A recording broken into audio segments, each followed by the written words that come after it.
Assalamualaikum warahmatullahi wabarakatuh. Baiklah adik-adik, kali ini kita akan belajar mengenai konsep magasid syariah ya. Nanti juga kita lanjut dengan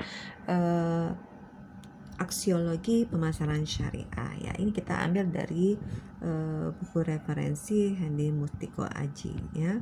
Nah, apa sih yang dimaksud dengan magasid syariah? Magasid syariah itu terdiri dari dua kata, ada kata magasid dan syariah. Nah, syariah secara bahasa itu berasal dari syara asyai, itu artinya menjelaskan sesuatu, atau diambil juga dari asisyirah dan asisyariah, itu artinya tempat sumber air yang tidak pernah terputus dan orang-orang yang datang ke sana tidak memerlukan adanya alat ya. Kalau berdasarkan dalam Al-Quran ya, itu menurut Ar-Raghib Al-Asfahani menulis bahwa asisyar adalah jalan yang tegas ya. Itu berdasarkan istilah ya.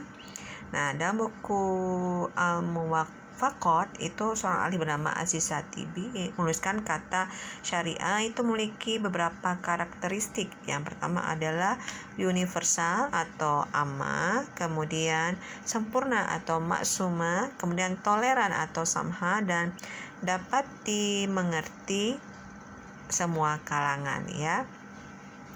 Nah, kalau magasid itu secara bahasa adalah jamak dari maksid. Dalam bahasa Arab berarti sebuah maksud, tujuan, prinsip, dan niat. Itu menurut ahli Ibnu Asyur di tahun 2013 ya. Nah, jadi magasid syariah adalah hikmah, tujuan, prinsip, maksud, dan perintah dalam aturan Islam yang diperintahkan oleh Allah Ta'ala kepada hambanya yang bersifat universal atau dapat diterima semua orang untuk kemaslahatan atau kebaikan umat manusia di dunia dan akhirat ya. Oke. Nah, jadi magasid al-syariah itu dalam arti magasid al-syari mengandung 4 aspek ya. Ada yang pertama adalah tujuan awal dari syariat, yaitu kemaslahatan atau kebaikan manusia di dunia dan akhirat. Yang kedua adalah syariat sebagai sesuatu yang harus dipahami. Terus kemudian syariat sebagai suatu hukum taklif ya, yang harus dilakukan, dan tujuan syariat adalah membawa ke bawah naungan hukum ya. Nah, klasifikasi magasid syariah ya. Ini adalah dimensi magasid ya. Yang pertama itu adalah kebutuhan primer atau masalih duriyat ya. Oke. Kemudian ada lagi kebutuhan sekunder atau masalih hajiyah, dan juga kebutuhan tersier masalih tasniah. Kita akan bahas satu-satu ya. Nah, kebutuhan primer masalih duriyat ya, itu mencakup 6 hal: agama, jiwa, keturunan, harta, akal, dan kehormatan. Itu dijelaskan oleh ahli bernama Auda tahun 2007 dan Jamaah tahun 2011 ya. Nah, sedangkan kebutuhan sekunder atau masalih hajiyah itu kebutuhan yang kalau tidak dipenuhi akan menyebabkan kesulitan bagi manusia, dengan artinya maksudnya untuk memudahkan aktivitas ya. Contohnya kalau sholat, kalau misalnya sakit itu diperbolehkan duduk ya, malah bisa berbaring ya. Jadi Islam itu tidak memberatkan ya. Kemudian dan juga untuk ke aktivitas jual beli juga ya. Nah, kemudian kalau kebutuhan tersier atau masalih tasniah itu kebutuhan untuk berperilaku atau bertindak sesuai adat atau cara yang terbaik serta menghindari cara-cara yang tidak disukai oleh masyarakat. Itu menurut Jamaah tahun 2011. Jadi zaman dulu para wali ya menyebarkan Islam ke Indonesia itu tidak secara frontal ya, karena agama Islam dulunya awalnya adalah Hindu ya.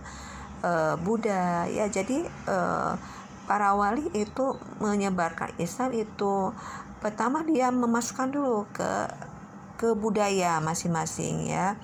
Nah, sampai sekarang masih terasa ya kalau meninggal itu ada tahlilan, istilahnya nuju ya, 40 ya. Sebenarnya itu asal mulanya itu dari kebudaya nenek moyang kita dulu gitu ya, masih ada unsur-unsur Hindunya ya. Tapi tadi karena kita bermasyarakat, istilahnya ada hablum minallah dan juga kepada Allah ya, hubungan kita kepada Allah dengan pencipta kita yang di atas, dan juga hablum minannas gitu ya, hubungan kita dengan manusia ya. Jadi kalau misalnya di budaya di sini ya tahlil, kita diundang tahlil ya, kita silakan aja datang. Misalnya kita tidak mau memberatkan, kita tidak usah aja makan di situ, itu aja ya. Nah, kemudian tingkat atau level kebutuhan seperti itu sama dengan hierarchy of human needs ya, atau hierarki kebutuhan manusia yang dikenalkan oleh Abraham Maslow. Jadi ini sama kayak hierarki konvensionalnya ya. Nah, contohnya pertama kebutuhan fisiologi atau physiological needs, kemudian kebutuhan keselamatan atau safety needs, kemudian kebutuhan cinta kasih sayang atau love and belongingness needs, dan kebutuhan untuk pujian dan harga diri atau self esteem needs, dan kebutuhan untuk aktualisasi diri atau self actualization needs ya. Nah, itu. Dan di sini ada dimensinya ya, dimensi kalau Masali ini ada agama ya, jiwa, keturunan, harta, akal, dan kehormatan. Nah, ini. Nah, dimensi pertama Magazin Syariat di atas yang berkaitan dengan tingkat kebutuhan Masali bukannya tanpa kritik. Jadi para ahli juga mengkritik ya dimensi tersebut. Di situ dengan alasan dimensi tersebut lebih berfokus pada individual daripada keluarga, masyarakat, dan manusia secara umum. Kemudian tidak memasukkan unsur yang paling mendasar dan universal, yaitu keadilan dan kebebasan. Kemudian tidak berdasarkan pada kajian dari buku-buku fikih ya, bukan dari Al-Quran sebagai sumber original ya. Ini dimensinya ya. Ada dimensi umum ya, kemudian ada magazin khusus dan magazin parsial. Kalau magazin umum itu lebih pada keadilan, toleransi, HAM, dan kebutuhan. Kemudian magazin khusus itu pada bidang muamalah atau jual beli. Kemudian magazin parsial lebih pada hukum ya, permasalahan hukum. Nah, inilah sinkronisasi teori magazin klasik dan kontemporer ya. Kalau konsep magazin klasik itu perlindungan agama, perlindungan jiwa dan kehormatan, perlindungan keturunan, perlindungan harta, dan perlindungan akal.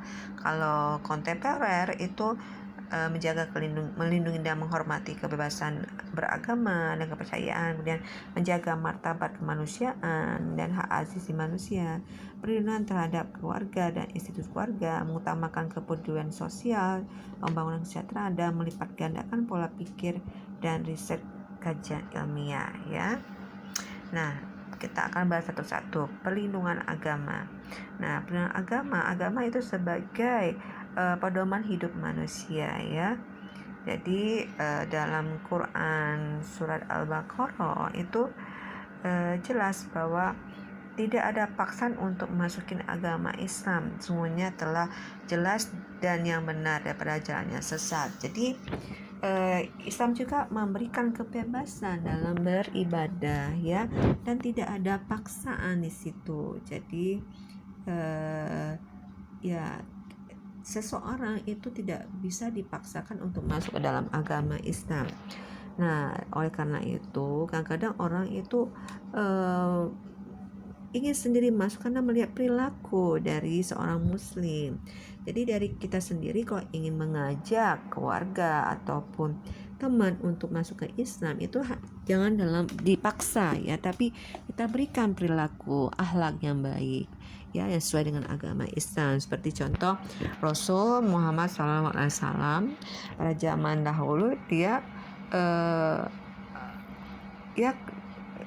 menarik para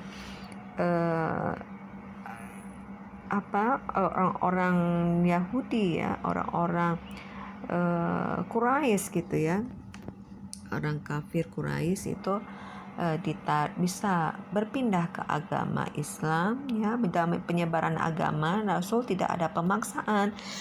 Rasul menerapkan ya, mencontohkan perilaku yang memaafkan ya, menolong, sabar. Itu membuat para Quraisy saat itu ingin sendiri memeluk Islam ya. Jadi seperti itu. Nah, kemudian yang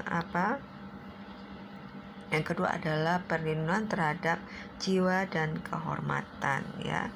Jadi di sini dalam Quran surat An-Nisa itu, dan janganlah kamu membunuh dirimu sendiri, sesungguhnya Allah adalah Maha Penyayang kepadamu. Jadi di sini dilarang kita untuk menyakiti diri kita sendiri, apalagi kita menyakiti orang lain. Jadi itu tidak ada yang membolehkan membunuh ya.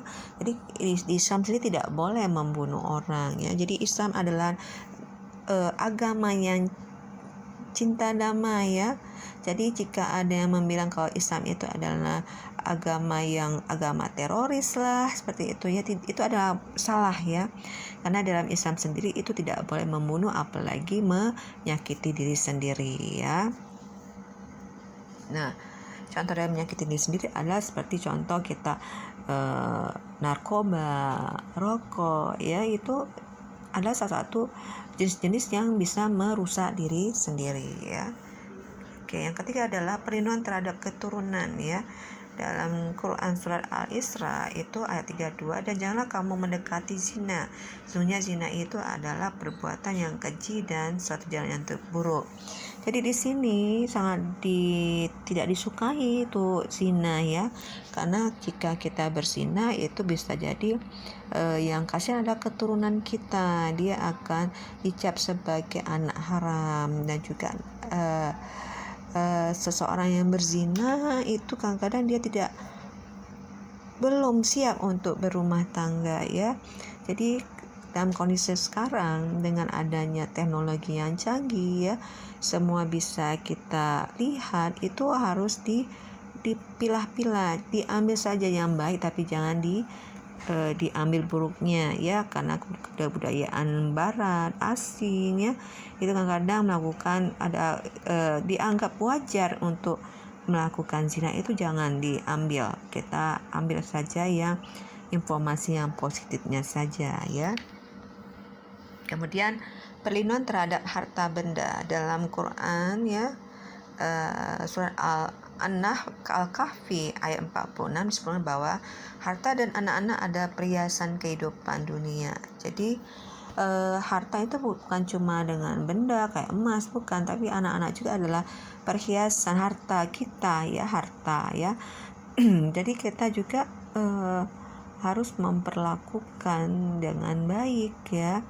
Jadi ada yang cerita ya, seorang anak yang dititipkan sama pengasuhnya. Jadi anaknya itu protes, "Ibu, kenapa perhiasan emas ibu nggak dititipkan sama Bi Inah ya?" "Oh jangan, itu berharga loh. Jadi aku ini nggak berharga ya Bu." Ya, jadi itu adalah cerita yang mengesankan seakan-akan anak itu ya, seakan-akan emas itu lebih berharga daripada anaknya. Pada anak adalah harta kita, harus kita jaga ya. Kemudian dan juga cara menghasilkan harta itu haruslah dengan cara yang benar, yang halal ya. Jangan memakan harta orang lain secara batil ya. Nah, jadi dalam surah An-Nisa, hai orang yang beriman, jangan kamu saling memakan harta sesama dengan jalan batil, kecuali dengan jalan perniagaan yang berlaku dengan suka sama suka di antara kamu ya. Oke, nah jadi kemudian perlindungan terhadap akal ya. Jadi di sini dalam Quran surat Al-Isra ayat 70, dan sesungguhnya telah kami muliakan anak-anak Adam, kami angkut mereka di daratan dan di lautan, kami beri mereka rezeki dari yang baik-baik, dan kami lebihkan mereka dengan kelebihan yang sempurna atas kebanyakan amal yang telah kami ciptakan. Jadi manusia itu memiliki akal, jadi lebih sempurna dibandingkan hewan, dibandingkan yang lain ya. Karena itu ya berlakukanlah akal kita untuk hal yang baik ya, seperti itu. Baiklah, itu saja materi kita kali ini ya, mengenai konsep magasit syariah. Akhir kata diucapkan wabillahi taufiq wa hidayah. Wassalamualaikum warahmatullahi wabarakatuh.